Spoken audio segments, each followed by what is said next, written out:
YCP నేత అంబటి రాంబాబు దిగజారిపోయి మాట్లాడారని అన్నారు హోంమంత్రి అనిత. అంబటి చంద్రబాబును ఉద్దేశించి చేసిన వ్యాఖ్యలపై మండిపడ్డారు. సీఎం స్థాయి వ్యక్తిపై విద్వేషపూరిత వ్యాఖ్యలు చేయడం సరికాదన్నారు. శాంతి భద్రతలకు భగ్నం చేయాలనే ఇలాంటి వ్యాఖ్యలు చేశారన్నారు హోంమంత్రి అనిత.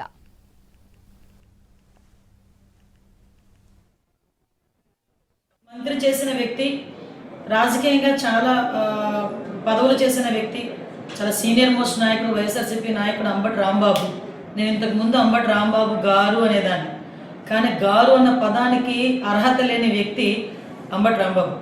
అంబటి రాంబాబు ఈరోజు ఒక చంద్రబాబు నాయుడు గారి గురించి మాట్లాడిన భాష, నేను ఒకటే సూటిగా అడుగుతున్నా, నీ భార్యకి కానీ మీ తల్లిగారికి కానీ ఒక్కసారి నువ్వు మాట్లాడిన భాష ఏదైతే ఉందో ఒక్కసారి చూపించి నేను మాట్లాడింది కరెక్టేనా అని మీ తల్లిని అడగండి, లేకపోతే మీ భార్యని అడగండి, లేకపోతే నీకు కూతురుంటే మీ కూతురుని అడగండి, అది కరెక్టే అని వాళ్ళు ఎవరైనా నోటుని చెప్తారేమో ఒక్కసారి ఆలోచించండి.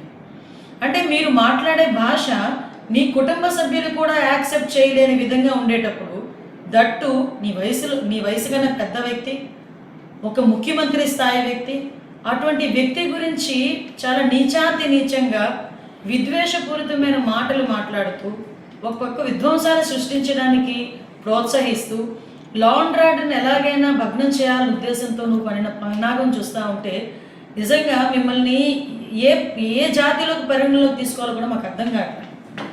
ఒకటే చెప్పాలంటే నీలాంటి గురించి మాట్లాడాలంటే కూడా సిగ్గు అనిపిస్తుంది. ఎందుకంటే ఈరోజు పోలీసులు నిన్ను అడ్డుకుంటే అసలు విషయం ఏం జరిగిందో కూడా ప్రజలందరికీ కూడా తెలియాలి. ఒక ఫ్లెక్సీలు తొలగించే విషయంలో మీరు వస్తాను అంటే డిపార్ట్మెంట్ నుంచి చాలా క్లియర్గా ఇన్స్ట్రక్షన్ వచ్చింది. మీరు అదే పని మీద కనుక అక్కడ వస్తే ఇబ్బంది పడతారు, మీరు అక్కడికి రాకూడదు అంటే మీరే స్వయంగా అంబటి రాంబాబే స్వయంగా పోలీసులకి నేను గుడికి వస్తాను, గుడి దగ్గర నుంచి బయట ప్రెస్ మీట్ మాట్లాడుకొని వెళ్ళిపోతాను, దానికి మాత్రమే డిపార్ట్మెంట్ పర్మిషన్ ఇచ్చింది. డిపార్ట్మెంట్ పర్మిషన్ ఇస్తే వచ్చి దర్శనం చేసుకొని బయటకు వచ్చి ప్రెస్ మీట్ మాట్లాడి అక్కడి నుంచి 500 మీటర్ల దూరంలో ఉన్న ఫ్లెక్సీల దగ్గరికి వెళ్ళేదానికి ప్రయత్నం చేస్తే అక్కడ ఆల్రెడీ కొంతమంది తెలుగుదేశం పార్టీ కార్యకర్తలు, కొంతమంది ఫాలోవర్స్ ఉంటే మళ్ళీ లా అండ్ ఆర్డర్ ఇష్యూ వస్తుందని ఎంత నచ్చ చెప్పడానికి ప్రయత్నం చేసినా పోలీసుల్ని కూడా చాలా అతి దారుణంగా పోలీసులను కూడా దూషించి గౌరవ ముఖ్యమంత్రి నారా చంద్రబాబు నాయుడు గారి గురించి నీచమైన మాటలు మాట్లాడి ఈరోజు అతని స్థాయిని దిగజార్చుకుంటున్నాడా, అతని పార్టీ స్థాయిని దిగజార్చుతున్నాడా, లేకపోతే అతని వ్యక్తిత్వమే అంతా, అతని నాయకుడు తాలూకా వ్యక్తిత్వమే అంతా నాకు అర్థం కాదు. ఏమండి, మీరు అధికారంలో ఉండేటప్పుడు పట్టాభి గారు బోసిడీకే అన్న ఒక పదం ఉపయోగిస్తే మా పార్టీ ఆఫీస్ మీదకి వచ్చి మా పార్టీ ఆఫీస్ని ధ్వంసం చేసిన సంఘటన మీకు గుర్తు చేయాలి. ఆ రోజు ఎందుకు అలాగ చేశారు అంటే మా కార్యకర్తలకి నా గురించి మాట్లాడితే బీపీ వచ్చింది అని జగన్మోహన్ రెడ్డి మాట్లాడిన మాట నేను ఈరోజు గుర్తు చేస్తున్నాను. ఈరోజు అదే పరిస్థితిలో మా నాయకుడు అనుకుంటే ఈరోజు రోడ్డు మీదకి వచ్చి మీరు మాట్లాడగలరా? కానీ నిబద్ధత కలిగిన నాయకుడు, లా అండ్ ఆర్డర్ని సక్రమంగా పెట్టాలి అనుకున్న నాయకుడు, ఎట్టి పరిస్థితుల్ని కక్షపూరితంగా వెళ్ళకూడదన్న నాయకుడు ఉన్నారు కాబట్టే ఇంకా మీరు బయటకు వచ్చి మాట్లాడే పరిస్థితి కనిపిస్తాను. అలాగని లా అండ్ ఆర్డర్ విషయంలోనే కానీ ఇష్టానుసారంగా చంద్రబాబు నాయుడు గారిని నోటికి వచ్చి మాట్లాడితే ఊరుకుంటాం అనుకుంటున్నారా? కంపల్సరీగా తగిన చర్యలు ఉంటాయి, కంపల్సరీగా కేసు బుక్ చేస్తాం.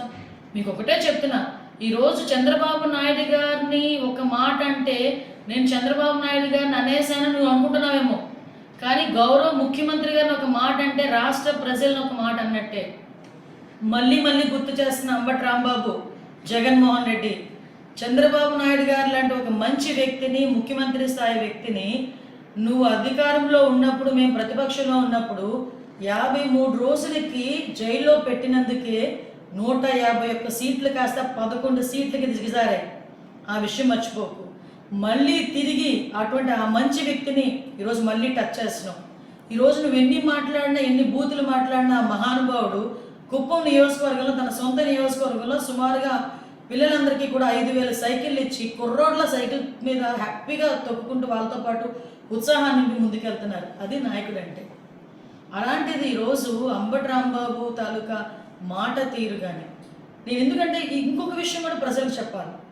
ఈరోజు కల్తీ నెయ్యి విషయంలో రాష్ట్ర ప్రజలందరూ కూడా వైఎస్ఆర్సీపీ మొహాన్ని ఉమ్మేస్తున్నారు. దయచేసి క్షమించాలి నేను ఈ పదం ఉపయోగిస్తున్నానంటే.